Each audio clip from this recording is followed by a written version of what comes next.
Si atrapé un puñado de palabras. If I grabbed a handful of words that I had never really heard y esparcí sobre un párrafo, and I spread them on a big paragraph so I could write at least a story, a magnificent story. Words like these took Juan Felipe Herrera from Fowler, a small California labor community, to the Library of Congress. Imagine. In 2015, he became the first Latino U.S. Poet Laureate after serving 2 terms as California's Poet Laureate. And now you're going to go all around the United States. Oh, that's going to be so much fun. And you're going to meet audiences. They're going to be giant audiences. From a young age, Herrera fell in love with the art of storytelling as his mother would sing him corridos or Mexican ballads. A las 11 de la noche estábamos desesperados. Nos montaron en un coche para Kansas mancornados.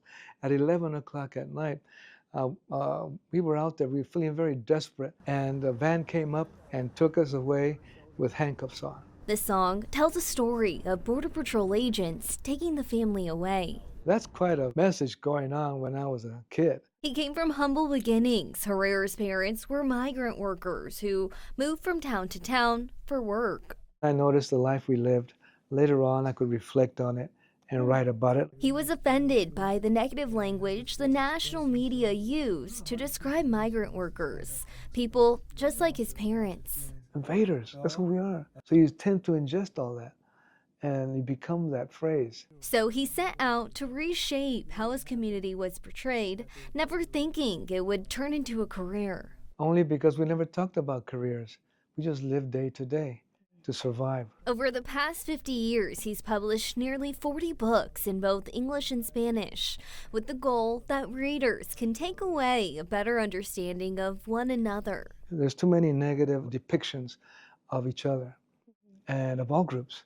And that's what makes distance, fear, and anger boil up. As portrayed, his children's book, Super Cilantro Girl, is all about a young girl who uses her newly found powers to save her mother crossing the U.S.-Mexico border. People do get stopped there, and they get put in some kind of, I don't know, it could be those chicken wires or it could be a holding tank, and that's very painful. So I said, I'm going to open that up. The book was eventually adapted into a play and performed throughout California. With his laureate days behind him, Herrera now spends his time making frequent visits to the elementary that bears his name. What was going through your head when that happened? That's a great experience.